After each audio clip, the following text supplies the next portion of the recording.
पहेँलो सुन भन्छ, होइन होला के हो? कालो सुन भन्छ, तर पहिला चाहिँ पहेँलै हुँदो रहेछ। यसरी फल्छ है।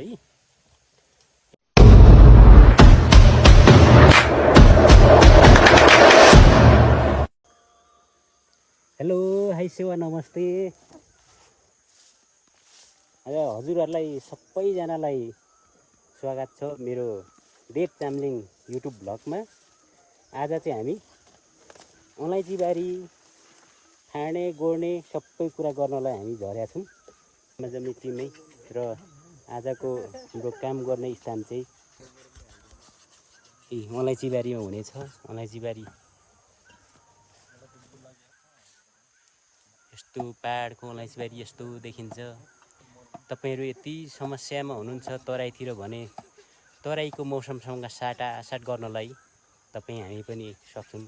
तपाईहरुको गर्मी हुँदाखेरि पहाडमा आउनु सक्नुहुन्छ। अलैँचीबारी यस्तो छ, आनन्दको छ। यो सबैभन्दा आफैमा आनन्दको ठाउँ।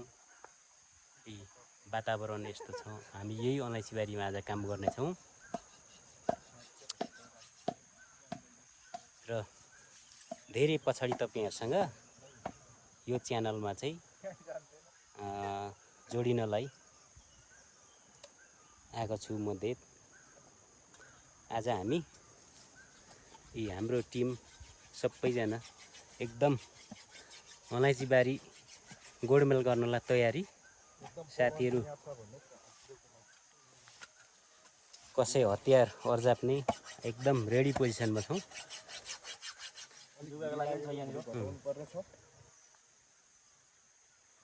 अलैँचीबारीमा जुकाहरू चाहिँ मार्ने उपरि एकदम तयार गरेका छौं। यो आफ्नो सबैजनासँग मसँग भएको पनि जुगाउटे जुका मार्नलाई यस्तो तयारी गरिएको छ। भान्जाको चाहिँ अटोमेटिक त्यो जुगा झर्ने उसको चाहिँ रेडी। तर मैले चाहिँ गोजीमा खुसुक्क बोकेको छु। आउँदाखेरि जुकाले मलाई चाहिँ आफ्नै तरिकाले लुकाएर झार्नलाई हामी यही पहाडको अलैँचीबारी त्यसैमा सुन्दरता छ। त्यही माथि पनि हामी यसलाई अलैँचीबारी कसरी खेती गर्ने, कसरी गोडमेल गर्ने र अब अलैँची कसरी फल्छ भन्नेको लागि पहाडमै बस्ने मान्छेहरूलाई त धेरै यो विषयमा चाहिँ थाहा हुन सक्छ। तर तराईतिर हुनुहुन्छ अथवा अलैँचीको नाम मात्रै सुन्नु भएको छ अनि यसको चाहिँ दाम मात्रै सुन्नु भएको छ अनि काम देख्नु भएको छैन भने आज कसरी अलैँची फल्छ, कहाँ फल्छ र कसरी गोडमेल गर्ने भन्ने विषयमा नि तपाईहरुलाई हामी यो भ्लगमा चाहिँ जानकारी दिनेछौँ।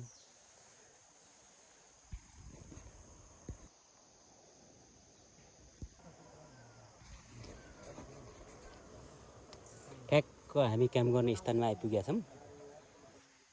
सबैजनाले आफ्नो तयारीको लागि भरे पानी पर्छ अनि पानी पर्दाखेरि के ओर्ने भन्ने विषयमा चाहिँ सबैजनाले प्लास्टिक रेनकोट म आफैले रेडी गरेको छु। अन्तिममा साह्रै ठुलो पानी पर्यो भने चाहिँ यो हाम्रो ओडार छ। यहाँनिर पहिलाबाट दाउरा राख्ने ठाउँ यस्तो स्थान छ। यहाँनिर हामी आगो फुक्ने छौँ अनि ओतिन्ने पनि छौँ। यस्तो ठाउँ छ। माइला होइन अहिले आगो फुकेको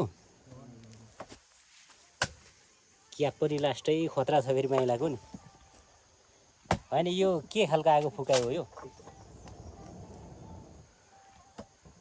आगो फुकाइ सोल्टी पाल्ने रे खतरा हान्न छ नि माल्दै। माइला यो के को लागि आगो फुकेको एक दुई शब्द जाओस् त। यो सेकुवाको लागि हो त। सेकुवा? सेकाउनु चाहिँ के सेकाउने त? अब श्यामदाइले एउटा भाले ल्याउनु रे के त। अनि त्यसलाई सेकुवा हाल्नु पर्यो। अनि के त त्यो भाले आज फाइनल हो कि के हो? फाइनलै भनिदिउँ न दाइ आज। मेरो चाहिँ अरूको चाहिँ कुनै दाइ। ल ठिक छ। फाइनलै हो। माइलाले चाहिँ यहाँनिर ओडार र सरल भाषामा सबैले बुझ्ने भाषामा चाहिँ यो गुफा यहाँनिर चाहिँ भरे पानीले भिजिन्छ अनि खाजा खाने बेलामा चाहिँ आगो ताप्नुपर्छ भनेर आगो फुकेर रेडी भइरहेछन् माइला भरेको लागि। माइला ओ उँधो लडिन्छ है, कहाँबाट काम गर्ने हौ? कस्तो भिड छ कहाँदेखि? ल म पनि उतै झरेँ कि। ल आजको हाम्रो काम यहीँबाट स्टार्ट गर्न सुरु गऱ्यौँ। अलैँची बारी यो पारी देखिने पनि अलैँची बारी हो र हामी यहीँबाट काम सुरु गर्छौँ। चट्ट हामी अलैँची बारीको बिच भागामा छौँ। अलैँची चाहिँ पहेँलो सुन भन्छ, कालो सुन भन्छ, तर पहिला चाहिँ पहेँलै हुँदो रहेछ। यसरी फल्छ है। यो चाहिँ पुरा दानामा परिणत भइसकेको छ। पहेँलो चाहिँ फुल मरेर अब यो सबै दाना भरिलो फुल सुकेर चाहिँ फुलबाट चाहिँ सबै दानामा परिणत हुन लागिसकेको छ। अलैँची यस्तो फलेको छ, दाना लागेको छ। हामी चाहिँ अलैँची बारीभित्र छौँ। यस्तो सरर फुलेर अब चाहिँ लगभग फुल सबै फुलबाट चाहिँ दानामा परिणत भएको छ।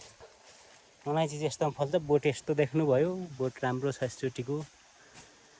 पाहाडको कालो सुन, तर अहिले चाहिँ कालो भएको छैन, अहिले चाहिँ पहेँलो नै छ। अब कालोमा परिणत हुन्छ अनि मात्रै पैसा आउँछ।